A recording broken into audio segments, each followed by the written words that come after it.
Hi guys. இன்னைக்கு என்ன பார்க்க போறோம்னா, நான் வந்து ஒரு கிளைண்ட் வந்து பர்சனல் ட்ரைனிங் பண்ணியிருந்தேன். ஸோ அந்த கிளைண்ட்டோட வந்து நம்ம ஃபீட்பேக்கை முதல்ல பார்ப்போம். என் பேர் ஜெனிஸ். நான் எங்கள் மாதாளத்தில் தான் இருக்கேன். பிடி போடுறதுக்கு முன்னாடி நான் ஒரு 80 கேஜிஸ் இருந்தேன். நான் அவர்கிட்ட சொன்னேன், நான் பிடி போடுறேன், பட் எனக்கு இந்த தொப்பை எல்லாமே போய் எனக்கு ஒரு 6 பேக்ஸ் இருக்கணும், பார்க்க லுக்காக இருக்கணும்னு ஆசைப்பட்டேன். அதை நம்பி போனேன். 6 மந்த்தில் கொண்டு வர வேண்டிய உடம்ப எனக்கு 3 மந்த்தில் எனக்கு கொண்டு வந்தார் யோகேஷ் மாஸ்டர். அவர் கொடுத்த டயட் எல்லாம் கரெக்டாக நான் ஃபாலோ பண்ணேன். கரெக்டான நேரத்தில் தூங்கினேன். அதுவும் இல்லாமல் நான் பார்க்குற ஒர்க் வந்து full and full night shift மட்டும் தான், டே ஷிஃப்ட் இல்லை. நைட் ஷிஃப்ட் போயிட்டு அவர் சொல்கிற மாதிரியே செஞ்சேன். அவர் சொல்கிற ஒர்க் அவுட்டை நான் பண்ணேன். ஒரு நாள் கூட நான் மிஸ் பண்ணல.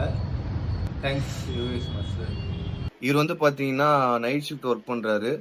இவரோட கோல் என்னன்னு பார்த்தீங்கன்னா, இவருக்கு வந்து 6 பேக் வைக்கணுன்றது பெரிய கோலாக வச்சுட்டு இருந்தாரு. ஒரு 2-3 இயர்ஸாக வந்து ஜிம் போயிட்டு இருக்காரு, ட்ரை பண்ணியிருக்காரு, நிறைய ட்ரைனர்ஸ்கிட்டையும் போய் சொல்லியிருக்காரு, அவங்ககிட்டையும் ட்ரெயின் பண்ணியிருக்காரு. ஸோ அவருக்கு எந்த ரிசல்ட்டுமே வரல. ஸோ நம்மக்கிட்ட சொல்லிட்டு இருந்தாரு. ஸோ அப்போ வந்து பார்த்தீங்கன்னா, நான் பார்த்துக்கிறேன் ப்ரோ, இந்த மாதிரி இவ்வளோ டைம் எடுக்கும். எப்பவுமே வந்து பார்த்தீங்கன்னா அவருக்கு எனக்கு தெரியும் இவ்வளோ சீக்கிரம் முடிக்க முடியும்ன்ட்டு. இருந்தாலும் முடியாத பட்சத்தில் நமக்கு டிமோட்டிவேட் ஆகிடும், ரைட்டா? ஸோ அதனால் நான் என்ன பண்ணேன்னா, எக்ஸ்ட்ரா எப்பவுமே 3-4 மந்த்ஸ் வந்து நான் எக்ஸ்ட்ரா தான் சொல்லுவேன். சொல்லது வந்து பார்த்தீங்கன்னா ஒரு 6 to 8 மந்த்ஸ் மேலே ஆகும்னு சொல்லியிருந்தேன். ப்ளஸ் இன்னும் கூட ஆகலாம் அப்படிதான் சொல்லிட்டு இருந்தேன்.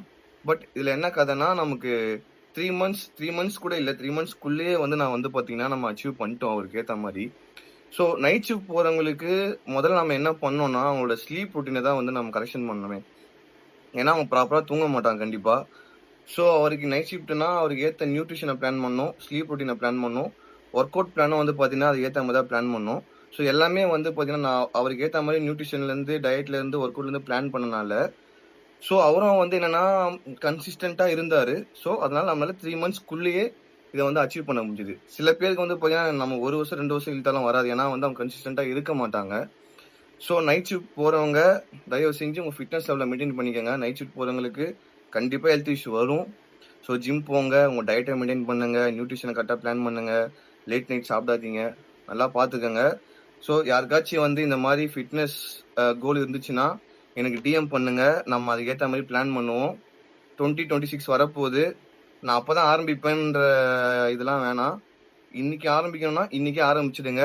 ஓகே ஜான்லேருந்து ஆரம்பிப்போம், ஃபெப்லேருந்து ஆரம்பிப்போன்றதெல்லாம் வேணாம். இன்னைக்கே பண்ணுறோம், இப்பயே பண்ணுறோன்ற முடிவோடு தான் எப்போவுமே இருக்கணும். தேங்க் யூ, பார்ப்போம், பாய்.